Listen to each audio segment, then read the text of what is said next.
telephone for granted. But for one person in Washington, D.C., it has become a frightful source of terror. Imagine receiving 15 or 20 threatening phone calls every day for 9 years. Phone calls from unseen terrorists who conceal their identities by calling from payphones. That's what's happening even now for an American citizen, his friends, and their families. What makes this horror that much more disturbing is that no one knows why he has been targeted or who is responsible. Our story begins almost 20 years ago in Beirut, Lebanon. Beirut has long been a hotbed of social unrest and violence. It is indelibly etched in our memories from the tragic events in 1983 when an Arab terrorist drove a truck loaded with explosives into Marine headquarters, killing 241 people.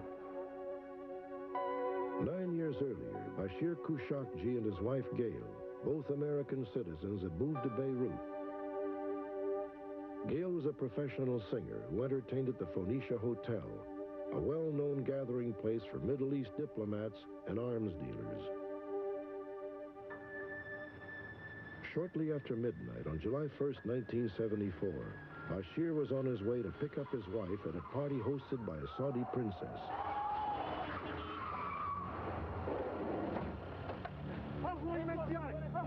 Suddenly, he was stopped by a group of unknown assailants. Come with us, sir. Get in this car. Come. What do you want? You want money? I have money. We don't want your money. No, come with us. I've done nothing. My biggest fear is that they would be robbers.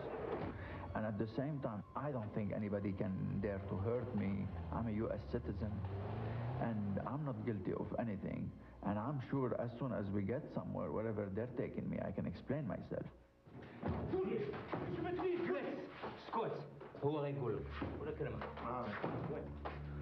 Someone will be here to talk to you. Relax.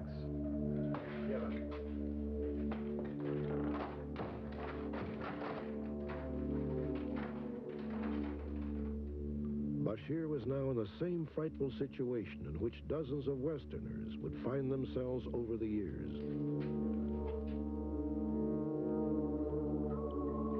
There was only one light bulb on the ceiling, and there was a blanket on the floor.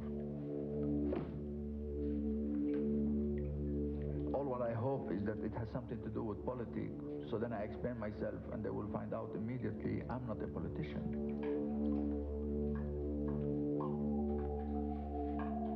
2 hours later, Bashir's abductors came to question him. Please, you can help me? What were you doing? I was picking up my wife from work. Citizenship. I am a U.S. citizen. You are CIA. No, this is a mistake. Please, Over the next few days, Bashir was tortured at regular 2-hour intervals. They would never let me go to sleep. My wife. You have my wife. I would only know the hours just by the type of meals.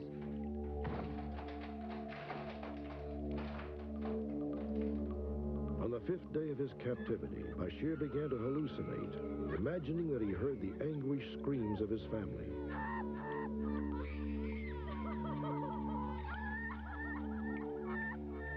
I hear the voice of my wife next door and the sound of my son crying.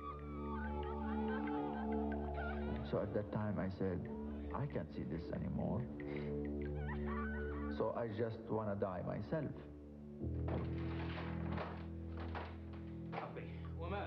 Bashir slit his wrist with a jagged piece of plastic. The terrorists rushed him to a hospital where doctors saved his life. Eventually, with the help of the hospital and his family, Bashir's release was negotiated. But to this day, he has never learned who took him hostage or why. 2 months later, Bashir returned to the United States. He soon divorced and started a career as a manager of an exotic North African restaurant on Hollywood's Sunset Strip. The restaurant quickly became popular with recording stars, movie stars, and celebrities. Within just a few years, Bashir and his family would operate restaurants in Philadelphia and Washington, D.C. But in 1982, just as Bashir appeared to have his life in order, he began to receive the first in a series of threatening phone calls at the restaurant in Washington. I don't know, it sounds very strange. There would be phone calls where I would take them myself, and there would be nobody at the other line. Nobody would say anything. They would only breathe. This is Bashir. Who's this? What? This time, you'll be killed. Who is this?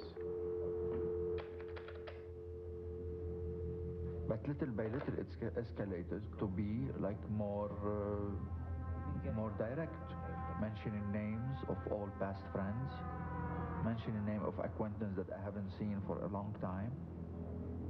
The phone would not stop. And they would start to be like 20 times a day, 15 times a day, some of them from obscene phone calls to I want to kill you, there is a bomb, people laughing loud, or other people screaming under a shower. You would hear the scream of pain, machine gun fire. On Friday. Marrakesh. Hello? Curiously, many of the calls appear to have been made by a 10-year-old youngster who was dubbed l'enfant, French for the child.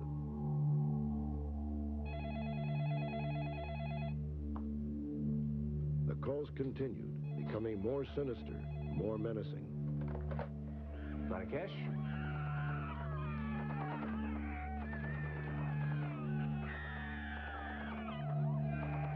Stop it.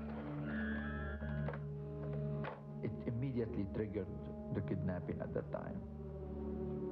The voices of screams is the same voices that when I used to be a captive, I would hear them from other prisoners. I wasn't alone into that place. I would hear exactly the same voices. May 1986. The harassment turned violent.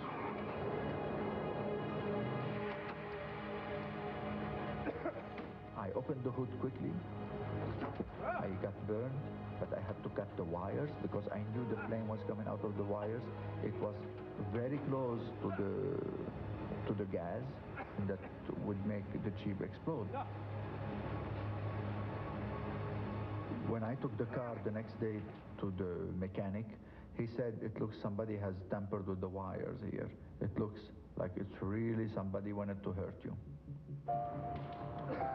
Bashir requested that the FBI investigate the threats to his life. A tap was placed on his telephone, which recorded more than 3,000 threatening calls over an 18-month period. But there was no distinct pattern in where the calls originated. No arrests were ever made. What the FBI told me was that they found out that the calls were coming from various payphones throughout the metropolitan area, which means that means Maryland and Virginia and Washington. And because of the way the pattern of the calls, that some calls are coming in sometimes 2 every minute, it just leads you to believe that there's more than one person involved, that either somebody's got an incredibly fast sports car that they're driving all around the area, or there's just several people involved, and that leads to some sort of conspiratorial thinking. Finally, Bashir committed himself to the psychiatric ward of a hospital, attempting to seek therapy and isolate himself from the constant barrage of harassing phone calls. It is lonely. You want me to turn it off? It's a loneliness with protection. But it's better than to be exposed to terrorism. Unremitting chronic anxiety, I think, is the basic condition. But the fundamental fact remains that the source of this fear, the source of his depression, the source of his preoccupation as to who is doing this to him is reality-based. While Bashir was in the hospital, this baffling mystery took a surprising twist. Raj Tooley, Bashir's replacement at the restaurant in Washington, soon discovered that he, too, was targeted for terror. What is this? What do you want? You. What do you want from me? Why do you want to kill me? They know what you are wearing that time you are talking to them. They know your schedule. They know what time you'll be leaving. And they tell you that they know ins and outs of where you live and what you do, and they are going to get you. 3 weeks after Raj became reservation manager of the restaurant, his son Richard would also become a victim. Hi, you're Richard, right? Get him! 2 men just jumped at him, and they beat him up very badly for no reason known to him or us until today. But they did call me to say that it was the L'Enfant party. And they told me how was it for starters. The next day, someone painted a chilling message on the front door of the Thule residence. What? Look at the door! These people are very ruthless, and I don't know what they want from us. Who is responsible for terrorizing Bashir Khosrowshahi, his associates, and their families? Bashir believes that the answer may be found back in 1974, when he came in contact with the shadowy figures of Beirut. My wife would invite me sometimes to go with her to parties thrown by so-called arms dealers, an important personality into the world of politics or international dealing and wheeling. And I would go there. Now, is this exposure is something that has marked me maybe? Or is this something that I should not have gone? Or did my wife have anything to do with it? I don't know. It's possible that when he was kidnapped, that he saw some people he was not meant to see. That possibly, and this is really speculating, that possibly those people then became diplomats or became high mucky mucks in some countries' diplomatic service, that they are here in Washington, that when they found out Bashir was coming to Washington, that they didn't, and when they found out that he was going to run this Middle Eastern restaurant, which as it turns out became very successful and was a mecca for a lot of Middle Eastern people, that possibly they just didn't want him around, and that this was their way to, it's like Gaslight, the movie Gaslight. They want to drive him nuts and remove him from the scene. Have there been any calls from me? Bashir has been living in the psychiatric ward for 6 years.